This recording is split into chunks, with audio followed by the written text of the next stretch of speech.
10 years ago, the ATO house burned down, and 3 of our active brothers passed in the fire. And since then, from what we've learned, is the house has continued to grow, and more Christians have come along, and we'll have 2 or 3 Christian guys, and eventually that built into a number. I would say we probably have 25 or so guys now that are actively walking with the Lord.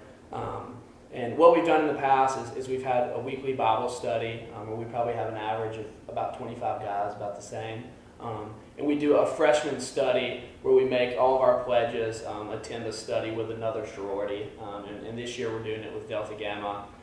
So what we'll do is we'll make it mandatory for our hopefully 90 guys to go, and they'll meet with probably about 120 Delta Gammas, and they'll hear the gospel. And they'll have several different crew leaders speak to them, and we'll gauge interest from guys who we think are interested in growing in a relationship with the Lord. And after that 3-week process of the co-ed study, we're going to try to break it down and have just a freshman study with a few of the older guys who are walking with the Lord, to make it more of an open environment for these guys to be able to share their hearts and share their struggles with them. Because as a pledge, usually you don't want to open up with a group of actives because you don't feel as comfortable. So that's one thing that's been in our hearts is making a comfortable environment for these freshman guys to be able to share their struggles with guys that have really been struggling with the same things as them.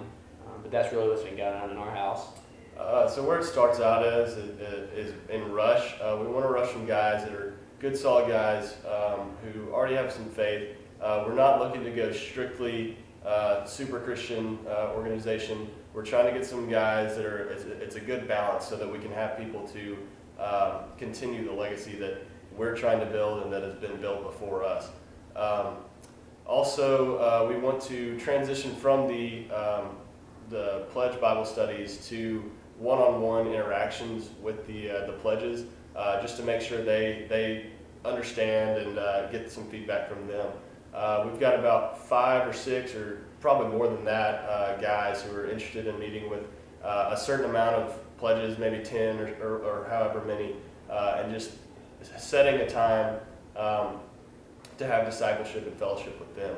And then also after that, we can move on to the guys that are more interested and want to get a little bit more involved with the ministry in the house. And so what some of the older actives did for me was we had a little discipleship group where there was 3 or 4 actives and then 7 or 8 pledges who we would just meet every single day, or not every single day, every single week, and just talk about what was going on in our lives, some verses that could help us, and just a time of encouragement for each other. And so that's something that I want to do this next year for my sophomore year and on, is to build a group of pledges to help continue on the legacy. And our ultimate goal for the ATO house this year is for every pledge to hear the gospel, so